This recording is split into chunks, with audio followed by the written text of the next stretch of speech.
રહેતા પ્રાણીઓ અને પક્ષીઓના નામ આજે આપણે ઇંગ્લિશ અને ગુજરાતીમાં જોઈશું.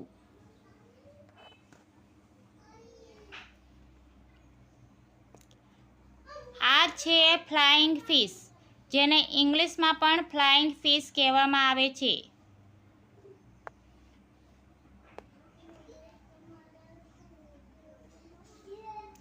આ છે સન્યાસી કેકડો, જેને ઇંગ્લિશમાં હર્મિટ કાર્બ કહેવામાં આવે છે.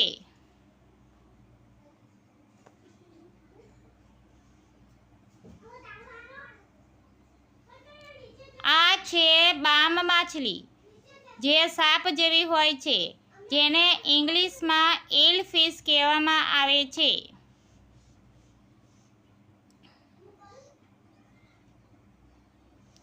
આ છે ઓક્ટોપસ, જે ઘૂંચળા જેવું હોય છે, જેને ઇંગ્લિશમાં પણ ઓક્ટોપસ કહેવામાં આવે છે.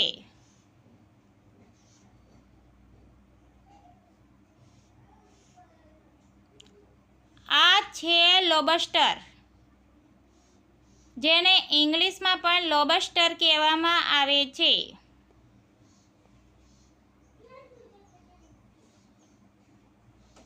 આ છે સ્ટારફિશ, જે તારા જેવી હોય છે, જેને ઇંગ્લિશમાં પણ સ્ટારફિશ કહેવામાં આવે છે.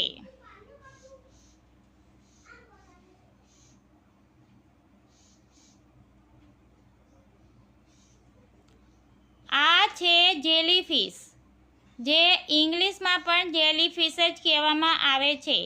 મિત્રો, તેને હૃદય, આંખો કંઈ હોતું નથી.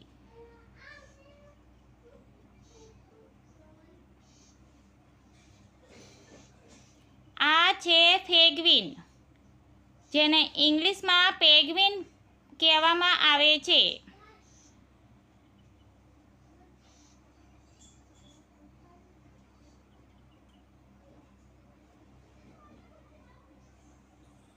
આ છે ઝીંગા, જેને ઇંગ્લિશમાં શ્રિમ્પ કહેવામાં આવે છે, જેનો લોકો ખોરાક તરીકે ઉપયોગ કરે છે.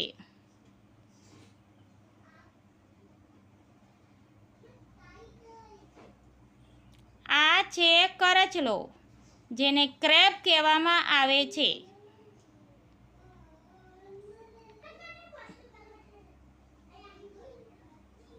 આ છે હિપોપોટેમસ, જેને ઇંગ્લિશમાં પણ હિપોપોટેમસ જ કહેવામાં આવે છે, જે દરિયામાં હોય છે.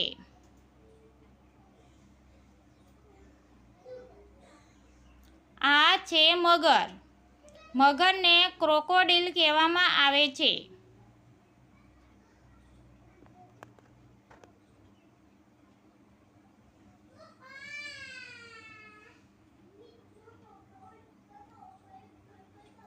આ છે દેડકો, દેડકાને ઇંગ્લિશમાં ફ્રોગ કહેવામાં આવે છે. ફ્રોગ એટલે દેડકો. આ છે વોલ્રસ, જેને ઇંગ્લિશમાં પણ વોલ્ટ્રુસ કહેવામાં આવે છે, જેના 2 મોટા દાંત હોય છે. આ છે ચીલ, સીલને ઇંગ્લિશમાં પણ સીલ જ કહેવામાં આવે છે. આ છે માછલી, ઇંગ્લિશમાં તેને ફિશ કહેવામાં આવે છે.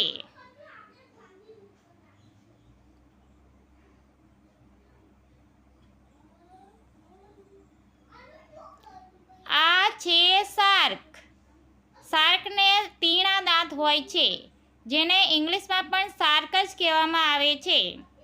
આ છે ડોલફિશ, જેને ઇંગ્લિશમાં પણ ડોલફિશ જ કહેવામાં આવે છે.